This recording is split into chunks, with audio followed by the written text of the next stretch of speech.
For the ones who know safety isn't a catchphrase, it's a culture.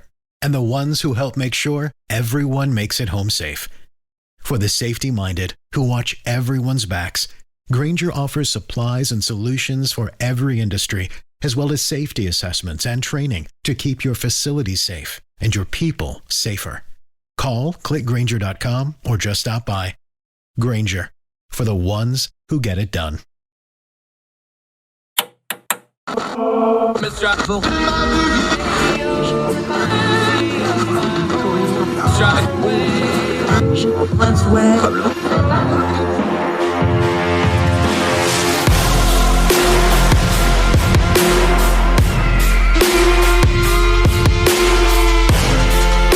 host, Andrew Donaldson.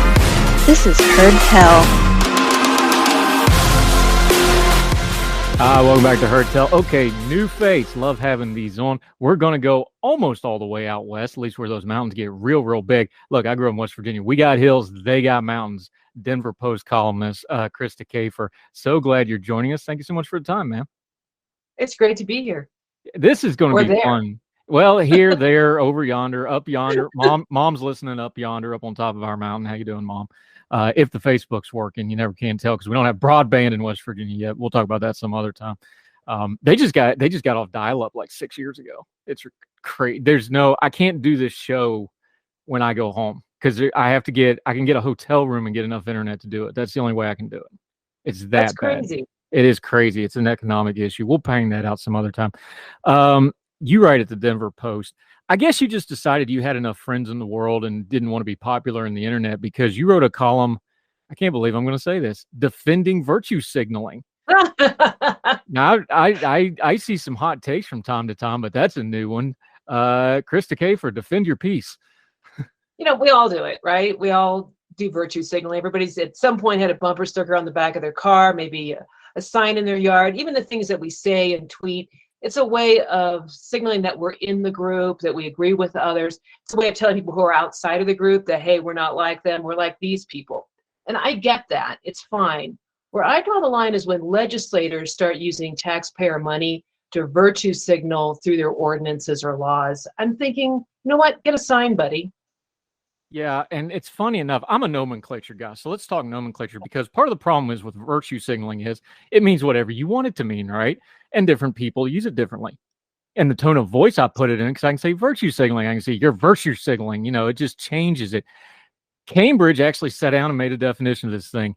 They say it's an attempt to show other people that you are a good person, for example, by expressing opinions that will be acceptable, keyword here, to them, especially on social media. Now there's an Urban Dictionary one too, but we have to be FCC compliant for the radio, so we'll skip that one. Is that a good definition, do you think, working? Because I think the two key words there, I'm not big on grammar. My editors will tell you this. I'm terrible at it. But I think the to them and expressing that you are is kind of the keys there, yeah. Yeah, I mean, I'm expressing to other people. So let's put it this way. If I'm a big pro-lifer, something I've been involved with for the better half of my life. Even when I was a Democrat, now I'm a Republican. I've been an independent, but I've always been pro-life. Now, if some crazy nutball out there were to shoot up a clinic, and it has happened, most of it in the deep past, but I would feel sort of like I had to say something on Twitter to say, look, I hate violence. All violence and murder is bad. Even though anyone who knows me knows that I am pro-life. I love all people. I'm against the death penalty. I'm basically against killing unless it's in self-defense. And yet I would feel like I'd have to virtue signal to say, look, I'm pro-life, but I hate this thing. Similarly, people on the left, friends on the left of mine, they may have a sign in their yard that says science is real and love is love and all this stuff. They're signaling to other neighbors like them that, hey, they're open-minded, they're tolerant, they love women, they love immigrants, they think gay marriage is a good thing. I don't begrudge them that. If they want to do that, if that makes them feel good, you know what? I can just look at the trees and the bushes. I don't have to look at their sign. This is going to be a weird question, but I've been thinking a lot about this because oldest daughter got her first little house, and she has very strong political viewpoints. And then, of course, the house right across the street has flags and yard flags and the yard signs and all kinds of paraphernalia for the opposite of her views. And I'm like, welcome to being an adult, kid. This is just what it is. Has merchandising really, really ruined political virtue signaling? Because now you can just get the shirt, or you can just get the hat, or you can get the bumper sticker, you can get and I know this has really gotten ramped up the last few years because our, Trumpian friends have really took it to another level. But let's be honest, at some point, our progressive friends are going to figure out this a good slogan. They're going to have good merchandising too. We've all seen it. Is merchandising really screwing up our viewpoint on this? Because we really can't spend money on it. And then where you spend your money, that's where your heart goes, the old saying goes. I don't think we can separate those two things in this particular instance, can we? No, it's kind of gotten corporate. It's become sort of corporatized. I think about, what is it, the whole month of, I don't know if it's February or March, it's Gay Pride Month. And yet, you got Target and Walmart and all, I don't know about Walmart, but definitely Target and a whole bunch of different retailers putting out rainbow this and rainbow that. And, I'm from the 70s. I liked it better when the rainbow was just the rainbow. But now it's like there's all this merchandise that comes out. And it's not even, how exactly is the rainbow and rainbow colored shoes or jewelry actually related to gay pride? I don't know. But it's definitely corporatized it. And I guess, people like to wear on their person or their car or their house things that signal about them. And I'm just thinking that, hey, everybody does it. It is a little tacky at times, especially if you don't actually mean what you say you mean. But I'm not going to begrudge somebody. I have an anti-zombie sticker in my car, and I guess that's saying something about me. Hey, I've seen whole vehicles that are zombie response vehicles taped all the way down the side and painted on them, but I guess that's a very safe one since, they're not real and you don't have to deal with it. Is that part of it too here? Because look, we had a guy down here on the corner across from the shopping center down here. He was selling flags, and he was selling Trump flags, and he was selling rainbow flags, and he was selling One Love flags, and he sells all of them. And he's like, well, I don't care. They're all the same price, $20 a flag. And that was his take on it. But that's not the internet take. When we move this into the social media realm, and my thing lately has always been, you're a columnist, which means you're an observer of humanity, because that's what you got to be a columnist. Yes. The thing about it, I think we just need to add social media to money, power, and alcohol. It just reveals whatever you already are, and it takes the barrier down, right? That's what social media, people think they're bulletproof when they smash send. When you start putting this part of it to it, the virtue signaling stuff, or worse, you get really offended at somebody else's virtue signaling that may or may not just be an innocent thing that they're just doing to feel good about themselves. This gets to be a toxic mix pretty quick, doesn't it? And it's not because social media is bad. It's because we're making it that way. Yeah, I think social media is whatever you want to make it out to be. So on Twitter, my rule is this, and my Twitter thing is @Krista my name, pretty easy, is that if somebody is really rude to me, not just disagreeing, but just being nasty or hateful, they automatically get muted and I don't respond to them. In the meanwhile, I only follow people that I respect. A lot of journalists, I follow you, I follow people who have interesting opinions. I also follow a lot of scientists and a lot of bird photographers and people who photograph spiders because I like wildlife. I think it depends, who you like, who you want, the communities you want to be part of, you can be on Twitter. So my Twitter experience is about 99% positive because I only correspond with people that I like. And I'm also a little contrarian in the sense that I send people compliments all the time, like, that looks good, or I like your photo, or cool spider, or nice article. And I think you can be it sounds like a bumper sticker, but you can be a force for good on Twitter.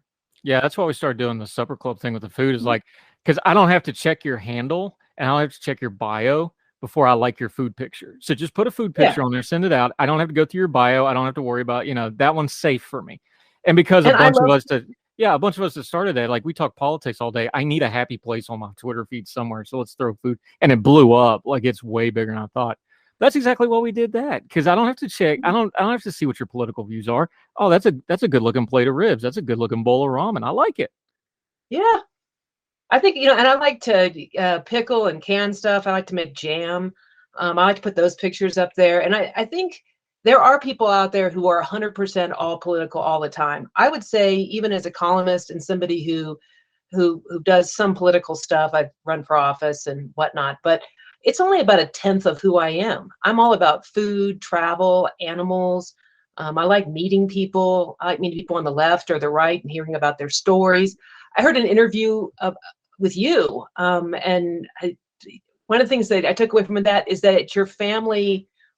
Sometimes when your family gets together, you guys sing hymns. It's a very small thing, but I just thought it was so delightful. And then also that you like game meat, same as me. I think there's just a lot of cool people out there that I enjoy staying in touch with, even though I don't know them personally. Yep. Almost deer season. I'm going to get my bag of jerky here in about 7-8 weeks here. Can't wait.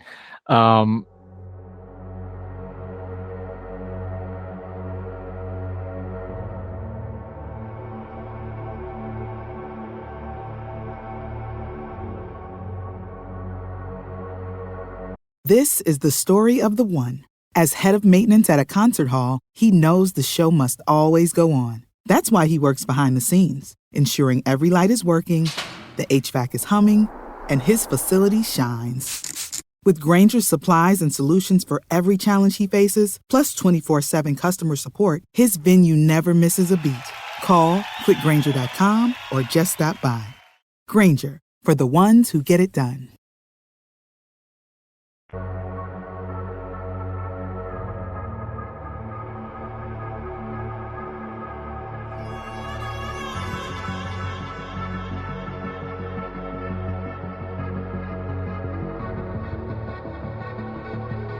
When you're talking about virtue signaling, if you know who you are, it makes it a lot easier to get your points across because people want real. Like, you're a columnist, you're a public figure, you've done, congressional staffing, so you've done like statistical analysis. People want real. And something that's happening online is folks are figuring out really quick who's real and who's not. But that's a two-edged sword because with this virtue signaling stuff is you can also reveal that you're not real in a really big hurry when you don't actually mean to. I don't know that that's really a fixable thing because that's an individual thing. That's a First Amendment thing. Where that changes, and this is where you get into it in your piece, is that's you and me and Joe Schmo and Buddy Up Cabin Creek and whoever talking about it. And, the crazy pothead in Parker can say whatever they want to say out in Colorado, right? When the government starts doing it, though, and a government official or an elected official or an unelected bureaucrat for that matter, and they start putting the power and force of government behind something like that, though, it changes into a very different thing, though, doesn't it? It certainly does. And I highlighted a couple of things in that piece where first was and I say this, I'm basically a right-leaning columnist at a left-leaning paper. I'm kind of like the Ross Douthat and the George Will, only out here in the middle of flyover country. And I tend to poke fun at both sides because I think, at any given point, someone is doing something stupid somewhere. And sometimes they're Republicans, sometimes they're Democrats, sometimes they're independent. A lot of the, Green Party, Libertarian, whatever. And so I picked out a couple of different examples of lawmakers here in the vicinity, both on the left and the right, who did things that will not hold up in court. I believe they did them to virtue signal, to show to their base, hey, I'm with you. And the first one was a conservative county commissioner decided that he was going to go after a Pride Fest event that is held on the fairgrounds of basically a conservative leaning county. Now, I'm not into Pride Fest. I don't go to them. I don't care. But because there was a wardrobe malfunction and a fake boob on a male performing as a female was shown, this lawmaker is using that as pretext to make sure that Pride Fest can't come back to the fairgrounds. And the same commissioner, he threatened to buy a big park from an adjacent jurisdiction because that adjacent jurisdiction had put in place a concealed carry ban in parks. So, but the district can't even afford the property. So again, it's kind of threatening something that can't happen. And then we got a big left-leaning district out in Boulder that has decided there's no gun shows at county fairs. And that's not going to hold up in court because you can't allow other kinds of buying and selling opportunities and not allow lawful gun sales on the same fairgrounds. So I draw the line here because these are all sort of virtue signaling. They're telling their base, look, we're anti-guns or we're anti-Pride Fest. Whereas I'm thinking, how about you just get a bumper sticker and then spare us and spare your staff the time it's going to take to put this in, and then to also try to hold it up in court because it's not going to hold up. So you're wasting taxpayer money. And it's not just wasting taxpayer money. This is something I've tried really hard to do since I started doing public writing, and then later that led to media. A lot of what we talk about is virtue signaling, or even, ideological things, the real hot button culture war stuff, is to kind of turn the noise down on it and get into it. And it's like, okay, is this really a problem, or is this a vehicle somebody's using for power? Mm-hmm. And more often than not, if it's something really loud, like that gun show, like the pride events, like, drag queen story hour on some state, 2,000 miles away, somebody going after a church during COVID, you can pick. Both sides are very bad at this. Whatever you're going to pick, almost without exception, if you dig and dig and dig enough, you end up coming to somebody who's basic, when you really get down to it, they're just saying, I don't like this, and I want the power to make it stop. That's not virtue signaling. That's abuse of power. Unless it's something criminal, in which case there's already a criminal code, or morally wrong, in which case you have some civil options to go to court and try to stop it and argue your case. It's always, when you strip it down and you get rid of the buzzwords and you get rid of all the nonsense and you get rid of people's feels, to use the vernacular of the kids these days, it's really mostly going to be about somebody wanting power to make somebody else do something they don't really want to do, but they think they should be doing, right? Yeah, I think you're absolutely right. Virtue signaling becomes power, abuse of power, when lawmakers decide that they can foist their will on the rest of us. My thought is this: if you don't want to go to Pride Fest, don't go. All the people who witnessed that wardrobe malfunction were people who meant to be there. And yeah, they did bring their family with them. That is their choice. They have a choice to be able to go, and they made that choice. I wouldn't make the same choice. And if you don't want to make that choice, don't make it. Same goes for gun shows. If you don't want to own a gun, if you don't want to go to a gun show, don't go. But don't begrudge a law-abiding person the opportunity to buy a firearm. And here's the funny thing, is that when you look at statistics, the people who commit crimes generally don't buy their firearms from gun shows. Gun shows are where law-abiding people go to buy firearms. And same goes with the concealed carry ban in Denver area parks. People who have a concealed carry permit are the least likely to commit crimes if you compare them to other people. So there is virtue signaling, everyone does it, but when you're doing it and enhancing your own power and really discriminating against other people, Douglas County is saying that, hey, if you want to have a festival of some kind, you can come to the county fairgrounds. Unless you're gay and you're about gay pride, then you can't come. Boulder County is saying, yeah, you can come here and have some kind of a big swap meet. You can sell, rocks and gems, whatever you want to do. But if it's firearms, you can't sell it. And you just can't do those things. You cannot have viewpoint discrimination. You cannot use the power of government to force your viewpoint on other people.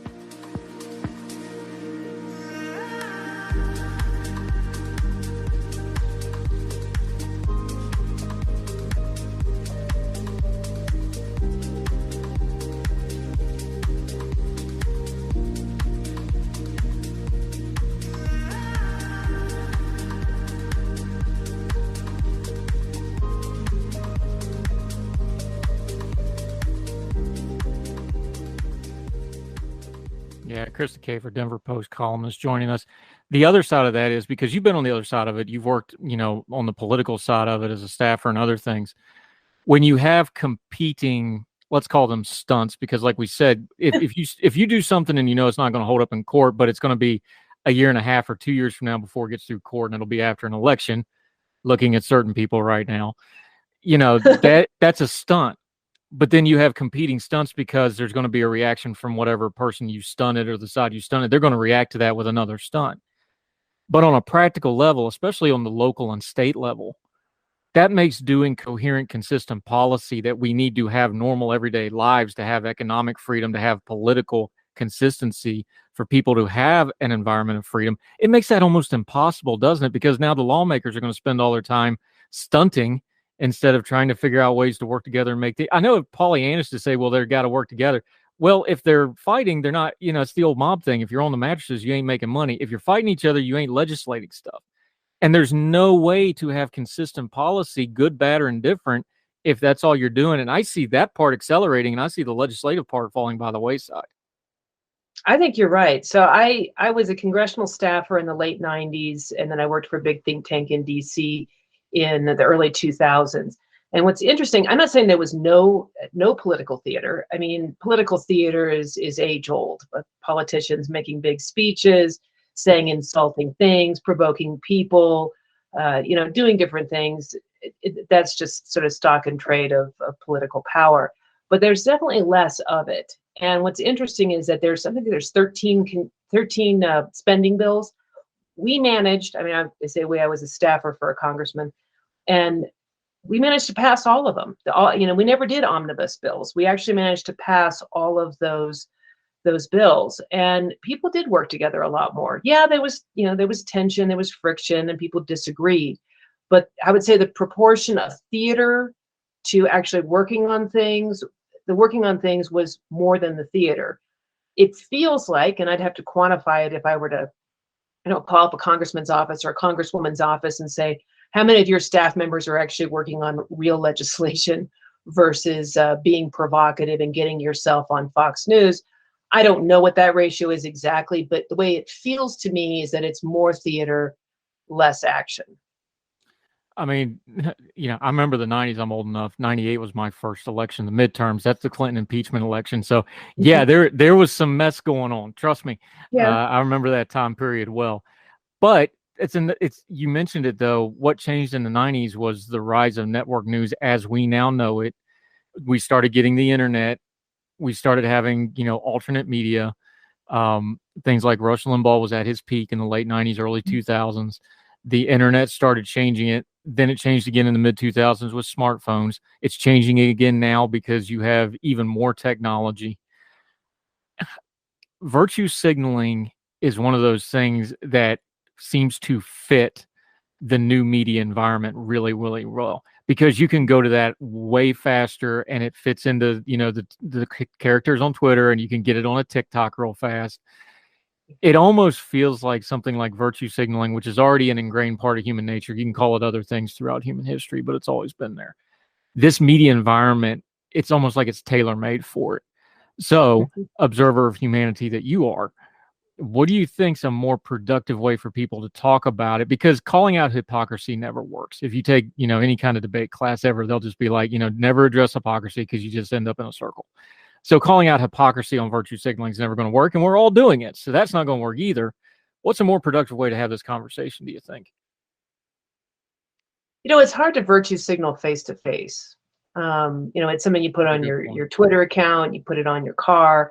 But when you actually sit down and talk to people don't talk in slogans. They don't sort of push those things on each other. So I guess I would recommend more face-to-face conversations, and also just having the discipline to say, I'm not going to follow people who are provocative. I'm not going to respond to people who are provocative. I have basically a no response rule for myself, that if somebody is nasty to me, I just mute them. I'm just done. Because what they want to do is they want to provoke me, and then I'm supposed to provoke them, and then they're supposed to provoke me again. And it's sort of like a tit for tat, provoking and virtue signaling. I don't want to do any of that. It's a total waste of time. I'd rather waste my time on Wordle, frankly. You know what I mean? If I'm going to waste my time, it should be on dog videos. It should not be on trading tit for tat for some angry person. So for the most part, if somebody comes at me with a criticism of my column or something I've tweeted that is reasonable, of course I'll interact with them. But if they're going to be nasty, then it's just automatic mute. And I think having both the discipline to be disciplined in our social media interactions, and then also just making the time to spend time with people. I have a lot of friends on the left, which surprises some folks, because I've been a person of the sort of center right for a long time. And we don't talk about politics most of the time. We talk about food and travel and stuff that we like, animals. Basically, if you like dogs, I probably like you. I have, very rarely we'll meet somebody who likes dogs or horses that is not a likable person. But generally speaking, if you like animals, I'm there. I love food. I'll feed anyone. I'll eat anyone's food for the most part. I love travel. I love to meet people from other countries. It's that kind of face-to-face interaction that takes us away from virtue signaling and maybe just being virtuous. Yeah, and my rule is, but I started doing was anything unless it's somebody I really know well, I'll go along with them. The third tweet is like a bar after midnight. Nothing good's going to happen after that third tweet usually.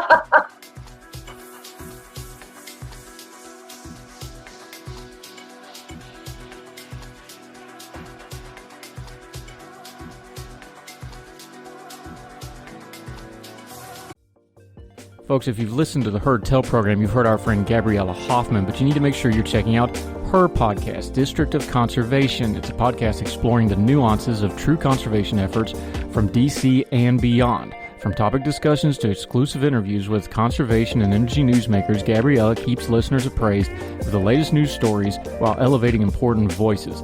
Listen to District of Conservation on Apple Podcasts or wherever podcasts are played.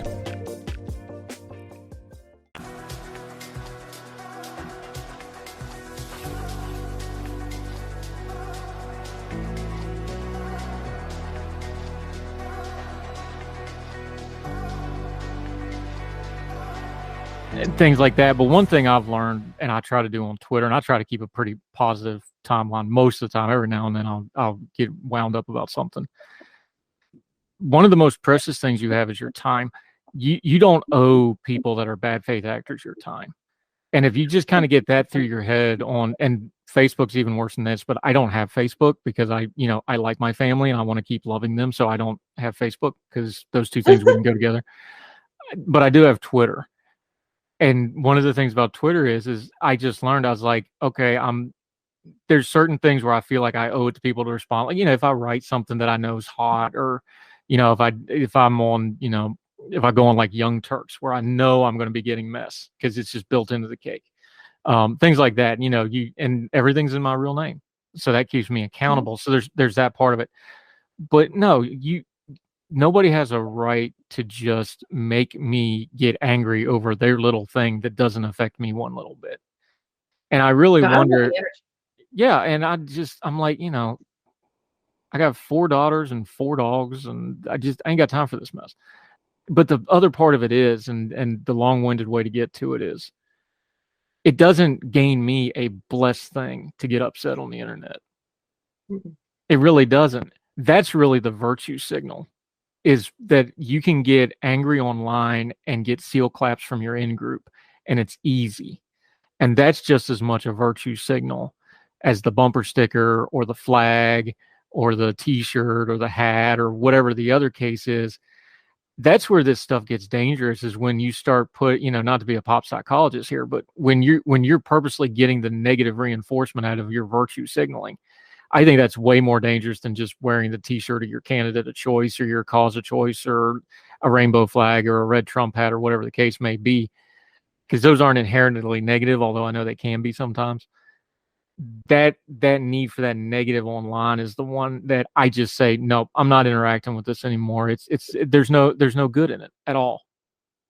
I have to watch myself from getting the sort of the dopamine hit on likes. Like, if I post a picture of some wildlife photography, I find myself checking to see if anyone's liked it, right? Or if I make a clever statement or post a column and I'm looking for likes. And I just have to monitor myself to make sure that I'm not using that as my main source of dopamine. It needs to be the people around me, needs to be meaningful, significant activity online. And yeah, I would say that for the most part, if social media, if you're disciplined about it, it can be a positive. I've connected with people. I sometimes sell things on Facebook Marketplace, and if somebody inherits a bunch of stuff, I don't want it, I'll sell it for them for a commission. And I have met the nicest people that have come to my house. I've ended up like sending them home with plants because I'm a big gardener, and I'll be like, take these plants, take them away. And so I find that social media has facilitated both Facebook and Twitter. I've met some really interesting people that I correspond with, but I just use the self-discipline. If somebody is nasty or inauthentic, I don't know who they are, if they actually are a real person, why should I interact with them? And like you, everything is under my own name. So my public Facebook page, my Twitter page, my my Substack, my column, everything is under my name. I never send out any message that is not attached to my name. So if it would dishonor my name, it's not going out. Yeah, it's something I do too because my kids are all old enough. They don't even have to have a Twitter account. They can just Google my name and my Twitter feed's first thing pops up. So keeps us all fair. Krista Kafer, always love talking about this stuff because this stuff's important because you can talk about the politics and the policy stuff, but if you're not, doing good stuff on your own line, none of that stuff matters because nobody's going to listen to you. The dopamine hit of talking to good people, though, because I've made some really important to me relationships just through the Twitter now over the last 4 years. And yeah, I'm glad you brought that up. Krista Kafer, thank you so much for the time today. We're going to definitely have you back. We're going to get you in the rotation. We need a Western correspondent. So that might be you out there in the Rocky Mountains. Until we see you on Heard Tell again, let folks know where they can find you, where they can follow you, keep up with your work until we get you back. So Krista Kafer, Denver Post is one place you can get it. If you want to, you're going to hit the paywall if you look for my stuff in there. If you don't want to pay it, you can I also retweet those or reprint those at my Substack, which is Anomalous Take, like a weird take. It's anomalous. And you can check me out there on my Substack. Follow me on Twitter. You at least get some cool pictures of spiders and my dog. And yeah, thanks for having me on. You're somebody I've admired, and I just enjoy the things that you tweet out. I love your love of food, and I like learning more about West Virginia. So the fact that you contacted me after just thinking you were cool, I heard an interview with you, your story, how you got to where you are now, and I just found it really inspirational. And this is a good example of meeting somebody through an online presence that's nice. You're too kind. I will admit, though, I'll confess it. If the timeline gets a little slow, I may or may not throw a dog pick on there just to make things pick up. That I may not have full integrity when it comes to. There's enough of them running around here, that's for sure. In fact, we got a rescue. We're picking up Wednesday, so there's another one coming. God help us. But thank you so much for that. That's very kind. And that's what we try to do. So I appreciate it. And that's what we try to do with this show because we're the non-yelling show. We talk to everybody. So definitely we'll have you back, my friend. The piece is in the Denver Post. We will link to it. Read the whole thing for yourself, like we always say. And we'll have you back again soon, Krista Kafer. Thank you so much for the time, man. Thank you. Yes, man. Thank you.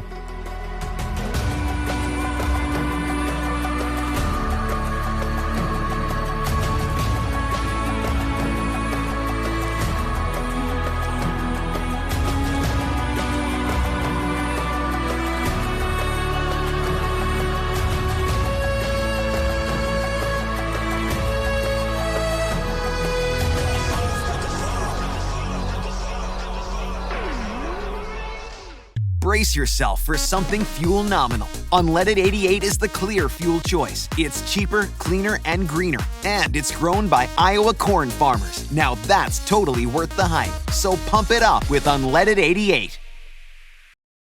For the ones who know safety isn't a catchphrase, it's a culture. And the ones who help make sure everyone makes it home safe. For the safety-minded who watch everyone's backs, Grainger offers supplies and solutions for every industry, as well as safety assessments and training to keep your facilities safe and your people safer. Call, click Grainger.com, or just stop by. Grainger, for the ones who get it done.